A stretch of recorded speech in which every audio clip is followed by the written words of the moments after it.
Shalom, family. This is Benaya Ben Israel, bringing you a presentation on Black history. The name of this presentation is Black History, the Inquisition. That's Black History, the Inquisition. Now, you may be surprised to know, or you may be wondering, why would we associate the Inquisition with Black history? Well, believe it or not, the Inquisition has had a great impact on Black history. And so what I'm going to do in this presentation, we're going to try to keep it short and sweet. I'm only going to review 8 references. So in this presentation, is the wish is that you don't hear my words, but you hear the references of the authors that were around 100 or so years ago. So with these references, I don't like to use references that are from the 1900s or newer. So basically, whenever you open up a book and you see that that publication date in there, I like to use publication dates or books with publication dates of like the 1800s or older, because those books tend to have a lot of truth in them. So let's go ahead and get started. Don't want to delay too long. So what we'll do is we're going to do a couple of things. One is we'll just read just a few references as to the color of the Jews, and then we'll get rolling into the other references. I do have some follow-up presentations on the color of the Jews. I may put 20 or so references together just to kind of put the nail in the coffin as far as that conversation is concerned. But for this presentation, we're only going to do 3. And hopefully these are 3 references that you haven't seen before. All right, so what I'm going to do is I'm in a PowerPoint presentation. I'm going to exit out of that and just take you to one of the first references. So this reference comes from a book called The Negro in the New World by Sir Harry Johnston. And for some of these, I may not read out the reference there, but you will be able to see it on the screen. And if you want to see if you can find these references yourself, feel free to pause and write that information down, and then you can kind of proceed. So this one comes from, again, Negro in the New World. And we're going to go to page 27. And again, the point of this reference is just to establish the color of the Jews. So we're going to look at the color of the Jews. All right, my screen's a bit choppy here, so just bear with me. It takes a while for my screen to redraw because I have a lot of things running in the background. So we'll get there soon enough. All right, almost there, just a couple of pages away. And then what I'm going to do, I'm going to zoom in because on this page in particular, we want to go to page 27. And then we want to scroll all the way to the bottom, and we're going to read the footnote on this page. So I'm going to go into, let's see if I can zoom into 135%. And then I'm going to scroll over here. So hang on. All right, almost there. All right, I'm going to read this one twice just so that you understand what we're reading. All right, so this footnote, it's at the very bottom, and you can follow along while we read, but while I read, but it basically says the Jews are composed of 3 or 4 separate racial elements. The Asiatic Negroid strain shows itself occasionally in the curly hair, the long eye, and proportions of the skull. The Jewish hybrids with the Negro in Jamaica, and I know I'm going to mess up this name, but we're going to look at it, Guana, reproduce most strikingly the Assyrian type. All right, let me read that again. The Jews are composed of 3 or 4 separate racial elements. The Asiatic Negroid strain shows itself occasionally in the curly hair, the long eye, and the proportions of the skull. The Jewish hybrids with the Negro in Jamaica and Ghana reproduce most strikingly the Assyrian type. All right. So this kind of just gets us started in linking the Negroes, or the so-called African Americans, to being the Jews. So let's take another look at another reference. Now, for this one, I'm going to go to my web browser, because some of these references I have digital copies, and some of them are hard copies. Some of the books are hard to get to. They're rare books. They cost upwards of I've seen some of these books at around $50,000. Actually, 58 was the highest I've seen them, or $11,000. So don't be surprised if you go out there and you try to find them and you see some just crazy prices associated with these references. And it has to do with they're just the powers to be just kind of want to keep some of these books out of mainstream. But actually that works in our advantage, because folks like me that like to do research, when we go to these websites for books on like things like Africa or Jews or stuff like that.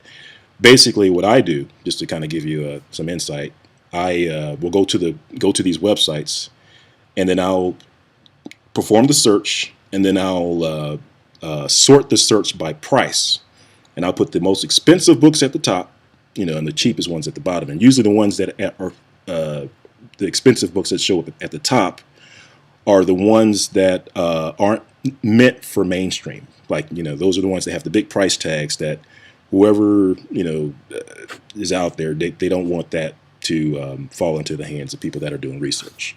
So, but again, that works in our advantage. All right, so for our next one, let's see here. Oh, okay, all right. So this one's called On the Classification and Geographical Distribution of Mammalia. All right, so I'm on page, for this one, we're going to page 96, but I will, let me go back to the front of the book so that you can see the actual cover of this book here. All right, so kind of zoomed in, but you can see the title there. So that's the title, and that's the author of this book. So I'm going to jump to page 96, and there's page 96. It's on the left, and let's look for our reference. All right, so now on this one, and then let me zoom in on this one as well. There we go. All right. Now, the reference that we're looking for in this one is the last paragraph on this page. And let's see here. I may just start midway here where it says for. But, yeah. Well, I guess we can read the whole thing. It says, with reference to the characteristic of color, which are extreme, we have now opportunities of knowing how much that character is the result of the influence of climate. So back in the day, they used to think that climate would have decided whether or not you were black or white, but that's just the way it was. It says, we know it more particularly by the most valuable mode of testing such influences which we derive from the peculiarity of the Jewish race. It says, for 1,800 years, that race has been dispersed in different latitudes and climates, and they have preserved themselves distinct from intermixture with other races of mankind. It says, there are some Jews still lingering in the valleys of the Jordan, having been oppressed by and let me move over to the other page, top of the page here. Successive conquerors of Syria for ages, a low race of people, and described by trustworthy travelers as being as black as any of the Ethiopian races. Let me read that one again. And I'm just going to start up here where it says, a low race of people, and described by trustworthy travelers as being as black as any of the Ethiopian races. Just for context, I'm going to keep reading. It says, others of the Jewish people participating in European civilization and dwelling in the northern nations show instances. You know what an instance, if you're black but you have instances of white, you know, that's, you have those are considered exceptions. But let me start again here. It says, others of the Jewish people participating in European civilization and dwelling in the northern nations show instances of the light complexion, the blue eyes, and the light hair of the Scandinavian families. So I'm just going to stop there. It goes into, you know, climate and stuff like that, but it does, well, actually, there's a little nugget of information here at the end where it says the condition of the Hebrews since their dispersion has not been such as to admit much admixture by the proselytism of household slaves. We are thus led to account for the differences in color by the influence of climate without having to refer them to original or specific distinctions. In other words, without having to say which ones are original and which ones are, you know, are the add-ons, so to speak, or the proselytes. But I have a couple of references that should help clear that up too. So let's take a look. All right, so you got that one. That's our second reference. So for the third reference, this is also one that you can find on the web. Hopefully you can see it on the screen. It's the Christian Researches in Asia by Claudius Buchanan. And so you should be able to see that on the left-hand screen. If not, let me see if I can zoom in here. Actually, so I'm on page, for this one, the references is on page 205, and I'm going to scroll up to the front page so that you can see the book. All right, so see the title. All right, so that's the title. I'm going to scroll down and see if you can get the author. All right, that's the author, the Reverend Claudius Buchanan. And again, let's look at that publication date. You see it? 1811. So this is a book that was around 1811. And the other two books were also written in the 1800s too. I forgot to show that. All right, so I'm going to go down to, let's see, so we're at page 205. Let me see if I can find my place again. Let's see, 164. Hang on, guys. 192. All right, getting close. And all right, there it is. All right, 205. All right. So what's so special about this this quote? Well, let's go to page 205, and then we'll scroll down to halfway down the page to Black Jews. Black Jews. All right, I'm going to read quite a bit of this. I think. Well, I think this is only a page here. I have some notes here off the side, but let's get started. If we have to stop, we can stop. All right, so Black Jews, it says, it is only necessary to look at the countenance of the black Jews to be satisfied that their ancestors must have arrived in India many, many ages before the white Jews. I think I need to read that one again. All right. It is only necessary to look at the countenance of the black Jews to be satisfied that their ancestors must have arrived in India many ages before the white Jews. Now, if you're familiar with history with John Hyrcanus and the conversion of the Edomites, you know, that will help shed some light on the differences between the white Jews and the black Jews, that sort of thing, because during the forget the date. It's like 160 something BC.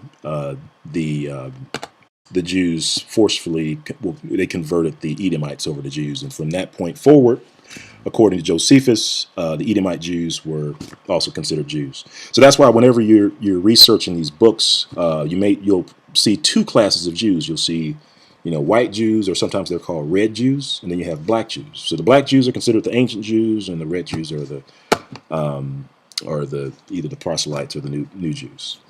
So let's keep going. I'm gonna start back at the top here. I'll try to leave the commentary at a minimum, but just want you to know why certain things say what it says. So anyway, black Jews.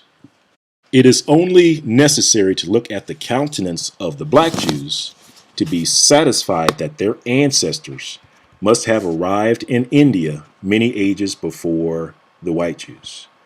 Their Hindu complexion and their very imperfect resemblance to the European Jews, so notice it says the European Jews, indicate that they have been detached from the parent stock in Judea many ages before the Jews in the West, and that there have been intermarriages with families not Israelitish. I had heard that those tribes which had passed in Indias have assimilated so much that the customs and habits of the countries in which they live, that they may be sometimes seen by a traveler without being recognized as Jews. In the interior towns of Malabar, I was not always able to distinguish between the Jew from the Hindu. I hence perceived how easy it may be to mistake the tribes of Jewish descent among the Afghans and other nations in the southern parts of Hindustan. The white Jews look upon the black Jews as an inferior race and as not of a pure caste, which plainly demonstrates that they do not spring from a common stock in in India. Let me just scroll down here. I think there's one or two interesting lines out of this. All right, yeah, we'll leave that one be for now. So the main part there is that there's some discussion about the black Jews. Of course, there's some discourse between the black Jews and the white Jews, but the black Jews are considered like the ancient Jews. They have been there longer, and that's kind of called out in the text here as well. Okay, all right. So that's that. So I did want to just kind of pull out those three references that kind of speaks to the color of the Jews. And for our next reference, we're going to move into or get into the Inquisition. So I'm going to go back to the PowerPoint slide. We're going to jump to slide 3. And so as far as the Inquisition, if you're familiar with the transatlantic slave trade, one of the things I like to make sure that people are aware of is that the part that the Pope at the time had played in slavery. So for this, I'm just going to zoom in here and just read a quick reference. This is from a book called Historical Survey of the Island of St. Domingo. And this comes from off of page 220. And it reads, "A curious circumstance was, however, omitted. When the Portuguese first began the traffic in Negroes, application was made to the Pope to sanctify the trade by a bull, which His Holiness issued accordingly. In consequence of this permission and authority, a very considerable slave market was started at Lisbon, insomuch about the year 1539, from 10 to 12,000 Negroes were sold there annually." So basically, the papal bull that the Pope signed kicked off slavery in that region, or kicked off the transatlantic slave trade. And so what I want to do is just go over to the third slide here. Let's see, and we'll read just a quick blurb about the Inquisition in Spain and Portugal, just to give you an idea of what was happening in Spain at the time. So let's read this. This comes from you can see the book there. It's by Frederick David Mokata. It's the book, The Jews of Spain and Portugal and the Inquisition, page 57. And I'm going to read it. The first paragraph here says, unfortunately, at the time of the expulsion, the plague was raging in Castile. So in Portugal, and just a quick note here. So what's happening is that the Jews in Portugal were told to get out. It said that you guys got to leave. And so throughout Europe, there were a bunch of what we refer to as expulsion edicts, declarations to, for the Jews, these black Jews to get out. So this is kind of where this reference picks up. But I'm reading this reference to set up the next one. So let's go ahead and read this one. It says, unfortunately, at the time of the expulsion, the plague was raging in Castile, and the fugitives brought with them the disease, propagating it wherever they went, and not unnaturally causing their advent to be viewed with loathing and horror. Break here. All right, so what's happening is that the Jews, the plague was raging in Castile. So, of course, the name of the plague associated with the Jews is called what? The Black Death, again. And, people didn't want the Jews around because they were the plague was spreading, through the Jews. And that's foretold in the Bible that that those plagues would cleave to the Jews and follow the Jews. So as we read here, it says, this circumstance induced King John, excuse me, induced King John, take a sip of my tea here. All right. This circumstance induced King John to hasten their departure from Portugal, for which purpose ships were duly provided. So the king said, get out, and I'll provide you some ships to get out. But then some shady stuff went down with the ships too, but it's not covered in this one. And keep reading. It says, this circumstance induced King John to hasten their departure from Portugal, for which purpose ships were duly provided, according to the agreement. But such was the temper of the captains and the sailors that they subjected the Jews to the hardest possible conditions. They plundered them of their goods and valuables, even to their very clothes, taking the shirts off their back, basically.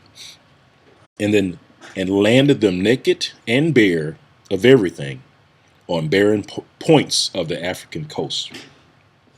So they took up everything they had, everything they owned, and left them stranded on the African coast. And then it says, leaving them to die of starvation or to be sold into slavery to the Moors. Nor was this all. The king, and that's King John, wrested from their parents all the children between the ages of 3 and 10. And just to pause here, it says it's 10 in this reference. In other references, you'll see that the king at that time changed it. He increased it to I believe it was like 3 and 16. We'll actually read it here shortly, if I remember. And then later he increased it to include the Jewish children or young adults in the 20s. So it was basically all the young folks. All right, so back to the reference. It says, nor was this all. The king wrested from their parents all the children between the ages of 3 and 10 of those Jewish immigrants who from poverty or otherwise had omitted to pay the capitation tax on entry. So when the Jews came into Portugal, they charged them a tax. Think of it as a toll booth. So as the Jews were coming in, they put that toll booth down. They said, you guys got to pay me. And if you can't pay me, I'm taking your kids. And it says, and so the ones that they couldn't pay the capitation tax, they had their children taken away from them. It says, or the ones that were forced to remain in Portugal, because when King John gave that declaration for the Jews to get out, he said set a date that if they didn't get out by that time, that they would be arrested or enslaved Um, and let's see what happened to them. So the ones that had omitted to pay the capitation tax on entering, or those who were forced to remain in Portugal, and they had them transported, they had them sent to the newly discovered islands of St. Thomas. So he took the Jews to St. Thomas, which then swarmed with alligators and other beasts of prey, to be brought up as Christians. And so just keep in mind that with this reference, so this reference tells us that the children of the Jews and the Jew, we know that there were women and men in there as well, but for the most part, they were the children that were taken from the Jews in Portugal and Spain, and that they were sent, according to this particular reference, they were sent to St. Thomas. But we have some other references that'll show you exactly where they were sent in addition to St. Thomas, which is on the west coast of Africa. All right, so we're going to exit out of this presentation. So now we've learned that during the time of the Inquisition, and this was just one of the expulsion edicts, that the Jews were sent to the west coast of Africa, in particular St. Thomas Island. All right, so for our next reference, now this is what I call a high value reference, and the reason why I call it that is because of the time period that this reference comes from and the person who it comes from. So this particular reference comes from a author called John Ogilvie, and I'm going to see if I can get to the title screen so you can see the author in the title. About John Ogilvie, he was the cosmographer and printer to the king, and I believe it was King Charles II.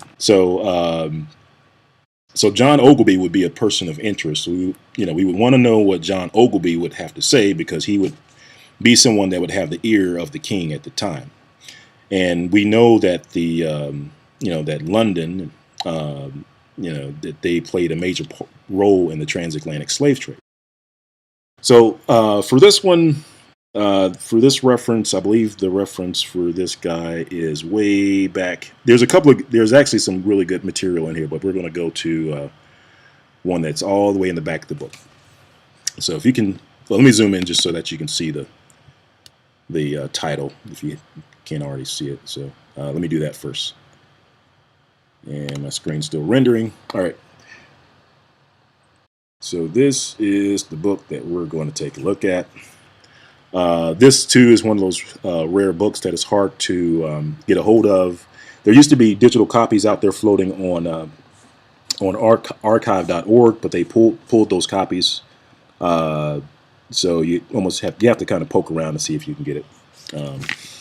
Yeah, I will, and I'll put some links out there for them. But let me zoom back out, and I'm going to go over to page. Let's see here. We're going to do page, I believe it's 575. And let's see if it renders. All right. Yep. So actually, page 574. I think that's the interesting paragraph. So on page 574, this is just kind of give you some background. This is talking about King John again. So this is about King John. This is about discussing Portugal and west coast of Africa, and the people that were there. So this interesting gives a really good description as to who's on the west coast of Africa and who put them there. I'll say that again. This reference is a good reference that shows us who's on the west coast of Africa and who put them there. So halfway down on the page, and it's one of those books, like if you can get your hands on a digital copy, feel free to read the whole thing for context. But this these couple of paragraphs pretty much sum up the whole west coast of Africa. And it says, the Portuguese that dwelt on this island, that's St. Thomas, informed the Netherlanders, the Dutch, that few lived above 50 years there. Yet, notwithstanding the great gain tempted them to tarry. So there was money to be had. So, the Netherlanders wanted to go anyway. So, but the Portuguese kind of warned us. They told them that, on this island, we don't live long. And basically, the Europeans didn't live long in Africa when they went there at the time because of the because of the weather and the plagues and all that stuff. So let's read it again. It says, the Portuguese that dwelt on this island informed the Netherlanders that few lived there above 50 years there. Yet, notwithstanding the great gain, tempted them to tarry. So there's money to be had. It says, several of them having 200 or 300 Negroes that worked in the sugar mills. And we have a semicolon, and it says, it's going to explain it. It says that John III, King of Portugal, that we just read about, right, sent a colony thither above 200 years before. So 200 years before the writing of this book was written in 1670, I think. So 200 years before that book, King John, who was around in the 1400s, he sent a colony there, whom though the unwholesome air destroyed. So the first colony that he sent there, it killed him.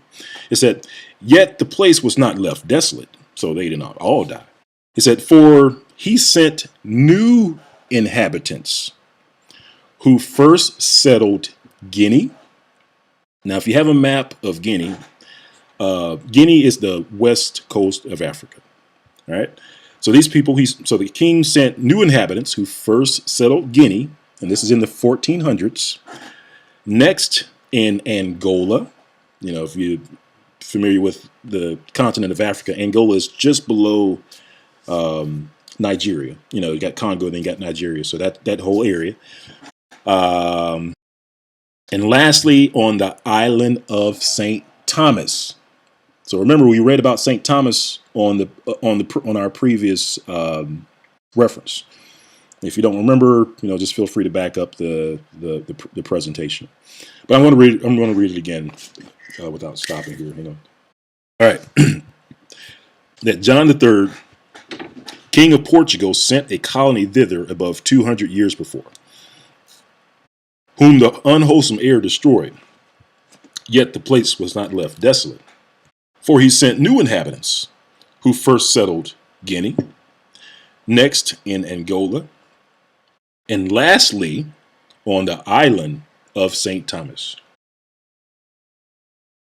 So this tells us that the King John sent a colony to those three places, which was the west coast of Africa. And let's read what John Ogilvie has to say about it. So he says, let's see, for he sent new inhabitants who first settled Guinea, next in Angola, and lastly on the island of St. Thomas, that so they might be better used to the air, that the said king sold all those Jews for slaves. Let me repeat. So, King John is, the king of Portugal, and we read I think it was either 2 or 3 references back that, the king of Portugal petitioned the Pope for slavery, right? So the Pope issued that papal bull, authorized it, things kicked off. And you may be wondering, why would a Pope authorize the Negro slave trade? Well, it looks like we have our answer here. So if we read this again, it says, I'm just going to back up a little bit just so that we get the proper context. It says that John III, King of Portugal, sent a colony thither above 200 years before. So back in the 1400s, whom though the unwholesome air destroyed. Yet the place was not left desolate, for he sent new inhabitants who first settled in Guinea, next in Angola, and lastly on the island of St. Thomas, West Africa. So they might be better used to the air, that the said king sold all those Jews for slaves that refused to embrace the Roman religion. Let me read that again. That the said king sold all those Jews for slaves that refused to embrace the Roman religion. So now you know why the Pope at the time authorized the transatlantic slave trade. But let's keep reading. And caused their children to be baptized. And we read about the children in the previous reference. And caused their children to be baptized, from whom, coming thither to that place, the west coast of Africa, in great numbers. You got to read this one slow. It says, coming thither in great numbers.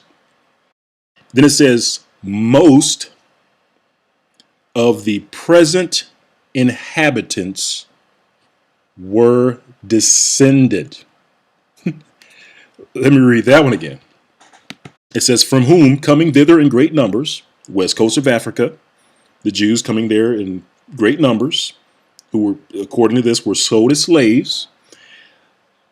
He said most of the present inhabitants there were descended. So now you can understand why this book wouldn't be out there on mainstream, right? Because this reference is pretty damaging. There's some other text in this book as well, but that's pretty much your transatlantic slave trade in a nutshell. But we're not done. But wait, there's more. All right, so we're going to leave this reference and go over to our next reference because we want to get some more understanding about the transatlantic slave trade and these now reading this this reference, now we know that there were Jews on the west coast of Africa, and we also know who put them there, and we know who sold them as slaves, and we know that Portugal was one of the first countries to participate in the transatlantic slave trade. Okay, all right. So for this next next reference, this is also a reference from John Ogilvy, but this book is called Africa, being an accurate description of the regions. So I have it up on the screen. I'm going to zoom in just so that you can see the title. And this too is a digital copy. And I'm going to zoom back out so that I can navigate the pages. And I believe there's a couple of pages of interest in here, but the one that I want is 34. We got a graphic there. Let me just keep going. There it is. All right. So page 34. All right. So page 34. I'm just going to start at the top of page 34 and read down. And this book confirms who are on the west coast of Africa. Okay. All right. It reads, many Jews also are scattered over this region. Some natives, boasting themselves of Abraham's seed, inhabiting both sides of the river Niger. Now, you may be looking at the screen and wondering why I'm not pronouncing that Niger. That's because back in the day, it wasn't called Niger. That's a relatively modern pronunciation of it. It was actually called nigger. And that's where the word nigger, the derogatory term, comes from in the States. And that's because of the slaves that were gathered from the river Niger Delta. So this tells us who who the niggers are, according to the people around during that time. So let's read. It says, let me start again. It says, many Jews also are scattered over this region. So it's not a whole lot of interpretation that we need around that. So we know a lot of Jews were scattered over this region. It says, some natives boasting themselves of Abraham's seed, inhabiting both sides of the river Niger. Others are Asian strangers who fled thither either from the desolation of Jerusalem by Vespasian, or from Judea, wasted and depopulated by the Romans, Persians, Saracens, and Christians. So basically, all the Jews fled from these different places and came to the west coast of Africa, is what John Ogilvie is writing here. Who, let me just remind you, he's the cosmographer and geographic printer of the king. So this isn't just some guy, right? This is what we refer to as a high value reference. All right. Or else such as came out of Europe. And I need to read that again. Or else such as came out of Europe, whence they were banished. Because what a lot of people don't know is that the Jews were banished out of the European countries. So all this talk about the Jews going up and living happily in Europe, that's kind of a half truth. Maybe for the Edomite Jews they could pull that off, but for the real Jews were banished out of Europe. All right, so it or else such came out of Europe, whence they were banished, out of some parts of Italy in 1342, out of Spain in the year 1462, out of the Low Countries in 1350, out of France in 1403, out of England in 1422. These all differ in habit and are divided into several tribes, having no dominion, though both wealthy and numerous. So let me just stop here, just to kind of review what we've read so far. So this quote tells us that many Jews were on the west coast of Africa. They were in the Niger River region. And also that the Jews that were in the west coast of Africa were not only just the ones that were placed there by the Portuguese, but they were also the Jews that fled from all these various places, like from Jerusalem, from the Romans, from the Persians, from the Christians, and so forth. So this is kind of like a gathering place for the Jews, so to speak. All right. Let's keep reading. It says, these all differ in habit and are divided into several tribes, having no dominion, though both wealthy and numerous, but despised of all nations, and so abominated by the Turks that they are not admitted to be Mohammedans, unless first baptized, and then no otherwise made use of than to receive their customs and to gather their taxes. So basically it's just saying that these Jews were despised out of all the nations. And here they were sitting on the west coast of Africa. And the Mohammedans, used them just to gather their taxes. But the European nations sent them into slavery, according to John Ogilvie. Okay. All right. So we got that. Let me see if there's another reference we want to share. All right, so we read this quote here. The Jews of Spain and Portugal. And this one, when we read this one, we read that the King of Portugal expelled the Jews from his country, took the children away, and this quote says that he took them to St. Thomas Island. John Ogilvie then goes on to say that they not only took the Jews to St. Thomas, but they took them to Guinea and Angola as well. And this next quote comes from, let's see, you can see the book. There's Portuguese exploration to the west and the formation of Brazil. But this is another high value reference. So this reference comes from, and I'm going to butcher his name, but it's Garcia de Resende. And this guy is the official chronicler of King John. All right, so he's the chronicler of the king.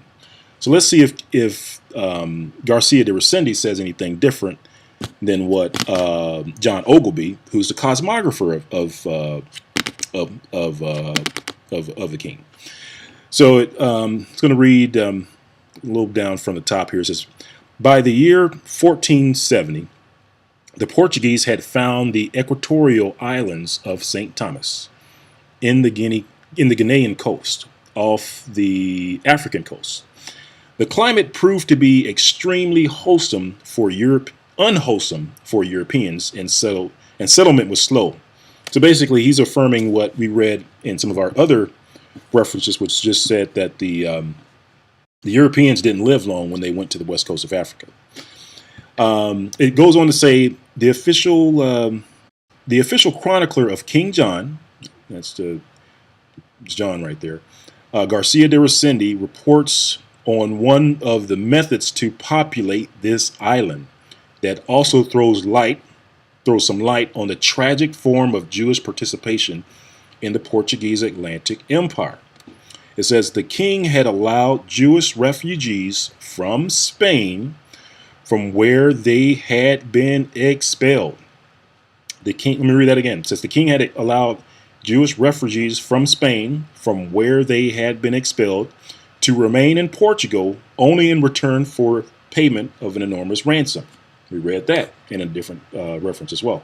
It says in 1493, those who could not pay had their children taken away from them, baptized by force, and deported to St. Thomas in order to be raised as Christians and to help populate the island that the king had just leased.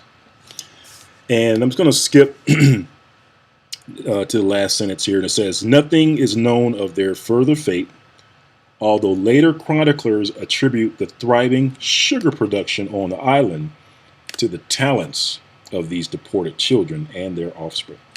So this reference tells us that the Portuguese sent the children, took the children away from the Jews, baptized them by force, and put them into slavery. Basically, is what it's saying. All right, and this is just another just a side note here, just to kind of show you that the a description of the Portuguese community. So the very last sentence on this page, I don't have a page number. I'll try to get you that page. I'll get you that page number, and it says, the documents also describe the evolution of the black Portuguese communities in Guinea and the islands, as well as the slave trade and the way it was organized, understood, and justified. So I just wanted to call this out to show you that the communities were black communities. All right. Hopefully you can see the name of this book. This is another digital book. You can see it on the left. As you can see, it's a free book on Google Books. And this quote comes from page 218. I'll give you a chance to take a look at that. Now, this particular reference speaks to those that were convicted by the Inquisition. This is referring to the west coast of Africa. If you start at the top of the page, kind of cut off some of that, but if you start at the top of the page, you'll see it's referring to the west coast of Africa. And there's a footnote at the bottom of the page to show you the countries that it's referring to on the west coast of Africa. But I'll read here the last couple of sentences at the bottom. It says, moreover, in Spain, they but seldom put their malefactors, their the word malefactors means criminals. So I'll read that and just kind of substitute malefactors. It says, moreover, in Spain, they but seldom put their criminals to death, as we do in France. They send them all to these desert countries to traffic there. So the word traffic means slavery. So they send them all to these desert countries. What desert countries? Well, you can see the countries listed in the footnote at the bottom. This is basically the Congo, Angola, basically the west coast of Africa. So what this reference tells us is that Spain was sending their criminals, their so-called criminals, their Jews, to the west coast of Africa as for slaves. All right. And interesting tidbit about the Inquisition. So the actual book of the Inquisition that contained like the bylaws and stuff like that. That book had many, nicknames, but one of the nicknames was called the Libro Negro. And that's the book of the Inquisition. It was sometimes called the Libro Negro, or you can see the Libro Necro, the book of the dead. But the Libro Negro is a name for the official book of the Inquisition. Within that book, it showed the crimes and how to conduct the trials and also the sentences.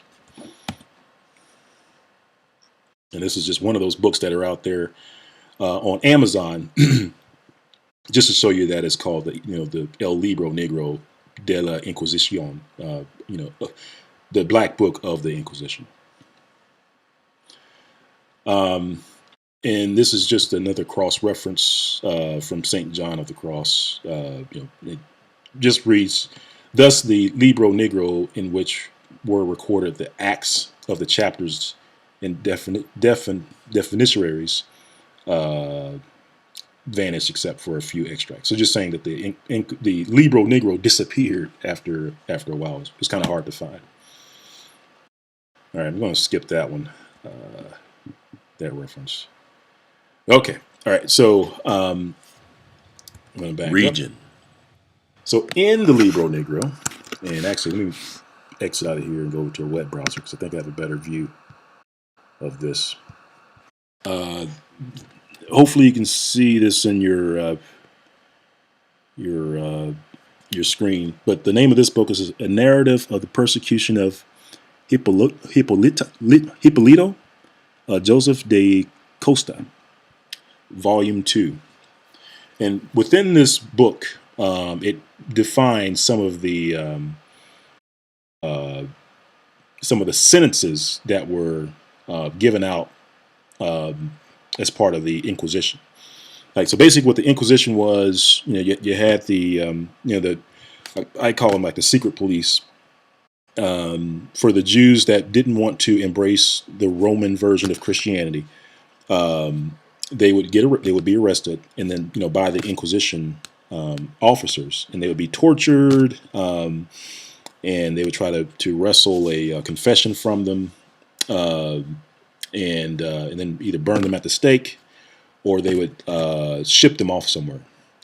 So the purpose of this reference is to tell us where those that were convicted by the Inquisition. We want to use this reference to tell us where the convicted Jews were sent.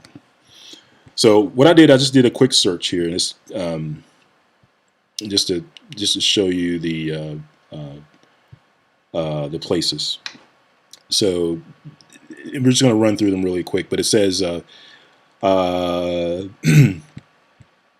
and she shall be, and this is just kind of reading off the punishments, and she shall be sent to the galleys, and if a female, she shall be exiled to the island of Principe, West Africa, St. Thomas, West Africa, or Angola.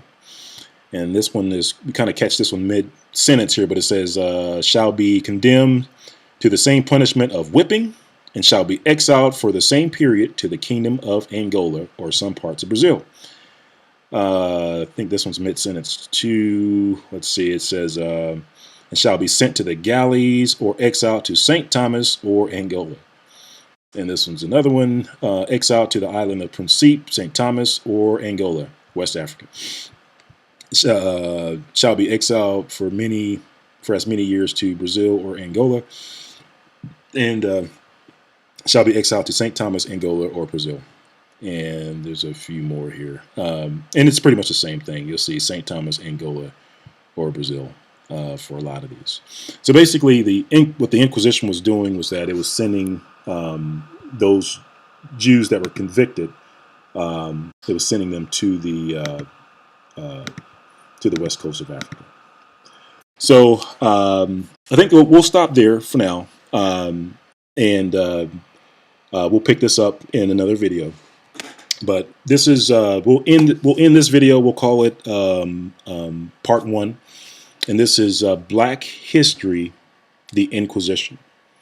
Black History, the Inquisition, and hopefully with some of these references, you can begin to see how the Inquisition had a direct impact, mostly, on the so-called African American, which are the true Hebrews, or the true children of Judah, from the house of Judah. So thank you for watching. There will be another video to come. I do have another video coming up on the color of the Jews to kind of put that whole conversation to bed as far as what the Jews look like. We'll kind of ramp up the references on that one, just so that we can kind of squash all the back and forth as far as the color of the Jews. I just want to make sure we leave no question by the time that video ends. So thank you again for watching, and feel free to continue your research, and by all means make these references your own. And with that said, shalom.